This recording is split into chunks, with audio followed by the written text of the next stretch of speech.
Éxito, un término de extrema importancia social. Sin embargo, un término ambiguo, difuso, poco estudiado y muy distorsionado, ya que el éxito como idea es un poderoso recurso de influencia social que mueve millones de dólares en charlas motivacionales, libros, asesores, terapias y hasta productos motivacionales. Habiendo tanta y tan extensa bibliografía, habría que esperar que el éxito hubiese sido tan minuciosamente estudiado que decir en qué consiste el éxito tendría que ser la tarea más sencilla del mundo. Algo elemental que los niños más jóvenes de educación primaria podrían responder, pues si una sociedad conociese el secreto del éxito sería ilógico que no lo compartiera para acelerar el progreso nacional o mundial. La cuestión se arraiga en tantas cuestiones incómodas para la sociedad de las naciones occidentales. Desmontemos y descifremos el secreto del éxito. Malcolm Gladwell expone en su libro Fuera de serie que existe un gigantesco problema en la educación de casi todo el mundo: las fechas de corte. En la educación de primer ingreso, muchos entran mucho más jóvenes a la escuela porque se ven obligados a hacerlo. Los padres prefieren eso con sus hijos que hacerles esperar un año más para poder meterlos a estudiar. En edades tempranas, unos meses pueden marcar la diferencia, habiendo niños biológicamente más desarrollados con otros menos desarrollados. Aquí se presenta un fenómeno llamado ventaja acumulativa. Los niños más enérgicos y preparados tendrán más atención que los menos desarrollados biológicamente y más lentos, lo que los marginará incluso aún más al no tener una educación de la misma calidad que los otros, y a los otros los impulsará, pues tendrán mayor atención y por tanto una formación más rigurosa. Esto pasa en Estados Unidos debido a los problemas de su sistema educativo y su relación con ideas de productividad que más adelante se verán. En países menos desarrollados, los recortes o los bajos presupuestos educativos impiden a los docentes hacerse cargo de aquellos que se rezagan. Gladwell adjunta varias estadísticas y muestra que en altos puestos y cargos predominan los más favorecidos por las fechas de corte, algo que pasa incluso con deportistas de élite. Básicamente, no solo la forma de medir, sino también la de desarrollar habilidades puede afectar el futuro de millones. Pero aún hay más. Esta parte es llamada tesoros ocultos, porque las variables aparentemente más insignificantes pueden definir más de lo que uno cree.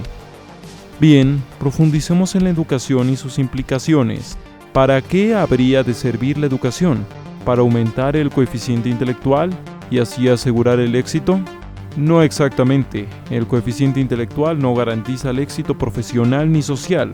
Un largo estudio con superdotados mostró que aún con diferencias de 20 puntos, los individuos terminaban en puestos bastante similares. También otros datos muestran que personas superdotadas tampoco terminan siendo la mayoría en cuanto a grandes aportes a la humanidad o incluso en la representación de grandes cargos de talla mundial. Nuevamente porque el éxito involucra más variables que el coeficiente intelectual. Varios psicólogos desde distintas posturas han criticado la unilateralidad de la educación al ser tan plana y teórica con respecto a la vida y la creatividad. Sin embargo, los docentes han respondido, enfatizando a John Taylor Gatto y a Neil Postman, quienes plantean algo excesivamente importante. Gran mayoría de la educación que marca la diferencia se da fuera de la escuela y muchas veces depende casi enteramente del entorno familiar. Cosas como el tiempo libre, los juegos, las charlas, el hábito de la lectura, los pasatiempos, los roles políticos, el aseo del hogar, los viajes, las vacaciones y el apoyo de los intereses tempranos. Todo eso potencia habilidades y conocimientos clave que no le conciernen a la escuela. La cuestión es aún más profunda si se revisan y se explotan ventajas culturales. Por ejemplo, la unidad familiar italiana puede ser efectiva a la hora de protegerse de los problemas relacionados a la soledad y la sociedad. Entonces, ¿cómo aprovechar y o lidiar con todo esto que se ha planteado? Una respuesta excesivamente repetida para la anterior pregunta será: optimismo, actitud positiva, ser positivo, etc. Como ya se dijo, hay una industria multimillonaria basada en el optimismo desmesurado. Libros como El secreto, de Rhonda Byrne, Piense y hágase rico, entre otros tantos, son mega éxitos de ventas. Libros que exponen visiones que, si son analizados, pueden verse revelados como trabas, más que como ayudas para el éxito, y en instancias más elevadas, incentivan problemáticas de gran magnitud. Barbara Ehrenreich expone cómo el exceso de positividad ha llegado incluso al contexto de enfermedades como el cáncer de mama, donde se le presta más atención a discursos positivos y hasta a pseudociencia que al problema y sus implicaciones, habiendo discursos que llaman al cáncer un regalo que permite autosuperarse, u otros que consideran que el cáncer es algo que le ocurre a la gente que necesita apreciar la vida. Prácticamente hay una preponderancia de un aspecto frente a otro. El problema es que esto trae consecuencias más elevadas de lo que podría llegar a creerse, pues las exigencias de miles de pacientes incentivan a médicos y universidades a dirigir sus esfuerzos en ciertas direcciones, como por ejemplo el estudio del buen humor y su relación con el cáncer, en vez de estudios en medicina social o de hábitos para aumentar la expectativa de vida, llegando así a existir una idealización ciega de una enfermedad.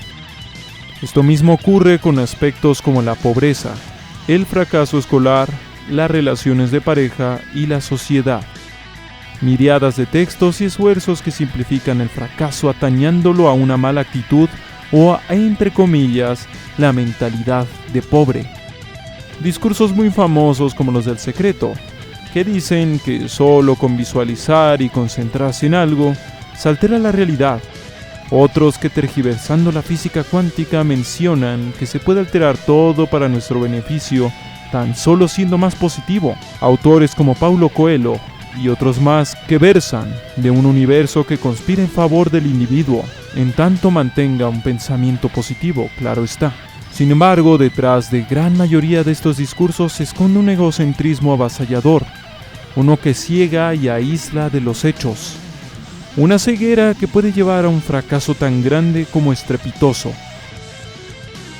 La idea de que solo con visualizar oro o un auto de lujo, esto tarde o temprano llegará a uno, es la idea de que el mundo le pertenece al sujeto. Un ejemplo que da este libro es el de una mujer que visualizó al amor de su vida, quien tiempo después llegó a ella. Eso implica un universo donde los otros no tienen voluntad, y están ahí cual marionetas de las visualizaciones. Un mundo donde la pobreza y la catástrofe ocurren porque la gente de alguna manera lo atrajo o se lo ganó. Un pensamiento tan encerrado en la ceguera es en exceso popular y haya cabida al interior de empresas y gobiernos. Un pensamiento así ignora y es indiferente a tantas cosas que casi con seguridad puede llevar al fracaso, no de una persona, de comunidades y sociedades. Para una era que se jacta mucho de su respeto a la ciencia, la idolatría fanática al individuo parece tener una fuerza descomunal. De mantener la idea de que el pobre es pobre porque quiere, el problema no se podrá comprender, menos solucionar. Esto tanto a nivel individual como masivo. Es la tonta idea de que solo hace falta querer ser rico o dejar de ser pobre para cambiar las cosas. La idea de que el individuo es plenipotenciario frente a toda la realidad, de que no existe la realidad y solo existe la mente. ¿Es que acaso las ansias y visualizaciones pudieron haber detenido la hecatombe bancaria de 2008, causada justamente por otras personas enfocadas en sus metas y no en las consecuencias, mientras otros tantos solo deseaban negar lo malo, como Will Bowen, que tuvo un éxito arrollador, que lo llevó al programa de Oprah Winfrey, con su iniciativa Por un Mundo Sin Quejas, donde incentivaba a la gente a dejar de ver lo malo para centrarse en lo bueno. Una versión prácticamente orwelliana de esto llegó a la política y a la sociedad, donde surgen grupos que obvian toda crítica y tan solo se centran en visiones en extremo idealistas del mundo, creando justificaciones infinitas para todo tipo de comportamientos nocivos basándose en que todo está bien porque todo ha sido elección y decisión de los individuos, y que eso ha de respetarse sin importar las consecuencias. Con lo expuesto, es hora de pensar, ¿cuál es el secreto del éxito?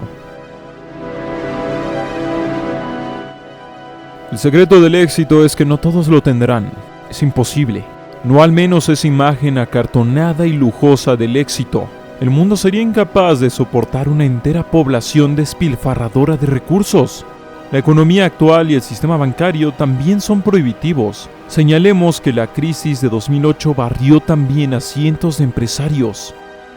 Por ende, una posibilidad es desacartonar el éxito y propiciar otras cosas como éxito ante la opinión pública, como una vida estable, una familia feliz, una vida rica en experiencias estéticas, tan solo por dar ejemplos. Esto sin negar que hay retos enormes que no desaparecerán solo porque se les ignore y cuyas consecuencias afectan a todos. Para esto hay que decir que sí, una actitud positiva puede ser útil en tanto no se vuelva un dogma y tenga dosis de negatividad también. A su vez que el trabajo duro puede servir y marcar la diferencia en tanto el que lo hace tenga claridad y oportunidades, pues este es el meollo del asunto. La inteligencia no es nada sin condiciones adecuadas. No solo el cerebro se ve severamente afectado por la nutrición, también cosas como el estrés, la guerra, la falta de educación o recursos educativos pueden enterrar completamente las oportunidades de quien sea.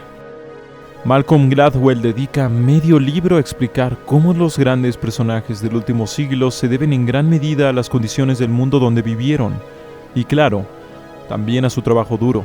Que el hecho de que genios con un coeficiente intelectual de 150 y superior no pasen a la historia o se vuelvan personas en extremo importantes se debe principalmente a que no tuvieron oportunidades específicas, como por ejemplo encontrarse en Silicon Valley durante los años 80 o en los campos de Texas en 1890. ¿Qué hubiera sido de Bill Gates de haber nacido en un lugar de Sierra Leona, de Marie Curie, en un bar mexicano? La historia y su estudio muestran vez tras vez que las condiciones tienen un papel abrumador en el desarrollo de los grandes eventos y por ende de los grandes humanos. Por tanto, sí, mucho depende del individuo, pero creer que todo depende de él es negar a la realidad, y esto de forma lógica incrementa notablemente las posibilidades de un fracaso no solo individual, sino uno masivo. Se despide Esquizofrenia. La realidad es frágil.